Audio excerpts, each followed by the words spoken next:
Okay. All right. Great. Thanks for taking the time to talk to us. Also, just to let you know, Andrew Cohen, the founder of our magazine, is sitting in, so he's here as well. So I've kind of got the interview. It's kind of in two chunks. Sort of the first part, I want to go through a series of questions that will sort of bring out, your vision of our potential for radical life extension, and I've got a number of questions to go through there. And then the second part is going to speak more about some of the implications of that, how that's going to change things in radical ways, and bring out some of the different criticisms that have been brought up about these issues, and just kind of go through some of that. So sounds good. Great. Okay, so I'll just dive in. So in your new book, you assert that in the not-too-distant future, we'll have the capacity to extend human lifespan indefinitely. Are you talking about literal immortality? We're talking about putting the decision of your life into your own hands rather than the metaphorical or figurative hands of fate. And we can actually do that now through this three bridges concept.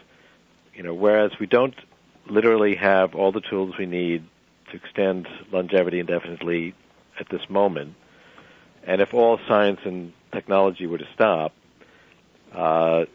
we wouldn't have it. But science and technology is not stopping, it's accelerating, and we can use future capabilities, at least in our planning right now. So if you look at, various statements like stopping smoking will add so many years to your life, and these are all looking backwards as if nothing is going to change. But in fact, there's very dramatic changes coming soon. So by slowing down dramatically the aging and disease processes with today's knowledge, which is something we can do much more than people realize, we can be in good shape when these new technologies happen. So it's a little bit of a subtle concept. We call it a bridge to a bridge to a bridge, but it's actually using future technologies now, not literally, but using them in our planning. And it brings up the issue, well, how sure can you be about the future? I mean, isn't the future unpredictable? And I've actually been studying that question for 25 years. It really stems from my interest in being an inventor, because I realize that my inventions have to make sense when I finish a project.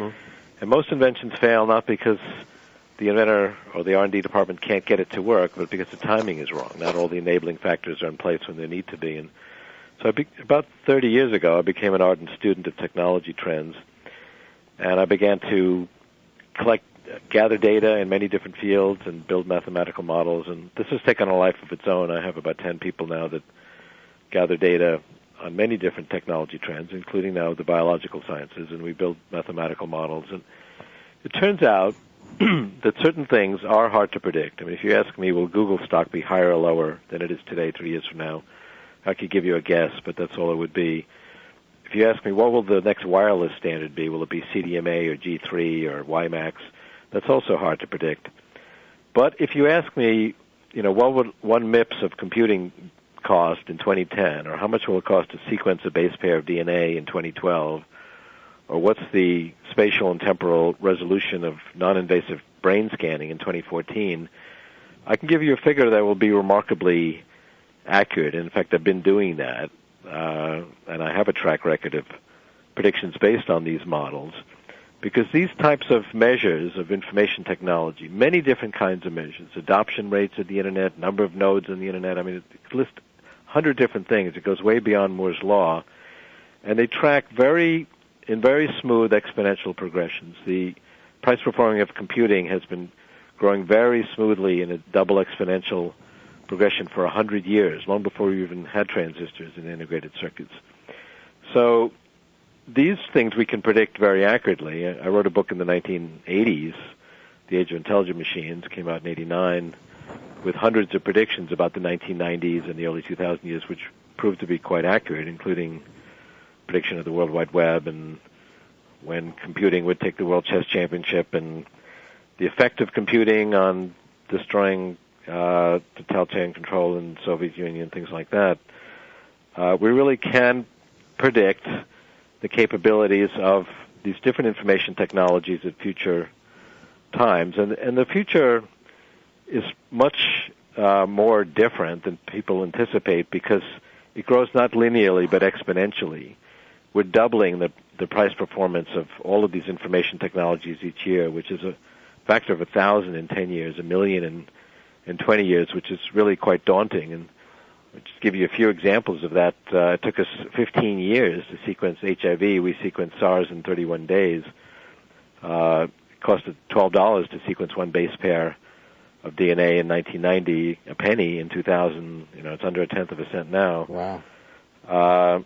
And these technologies are affecting biology, and we'll get into that in a moment. So I have a methodology. It's and a track record based on that, and we really can anticipate what these different technologies will be like. And another interesting observation, or important one, is that we're now at a point where we have the intersection of information technology and biology. We're understanding biology, life and death, disease, aging, as information processes. And we're also gaining the tools to change those processes, to reprogram them, to reprogram the little software programs called genes that affect our lives. And we can talk more about that.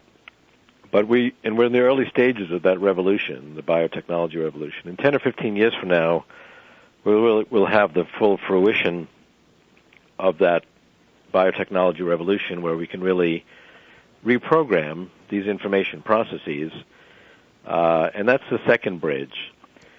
So what you can do right now is to take advantage of today's knowledge. We describe that in a lot of detail in the book, and you can slow down these aging and disease processes quite dramatically already, and I can give many examples of that. In my own case, according to a lot of different measures, I have a biological age of 40, even though I'm 57. I had type 2 diabetes 22 years ago, but have had no indication of it from basically natural means of overcoming that, but really by reprogramming my biochemistry. I've had a predisposition to heart disease, but I've never had heart disease.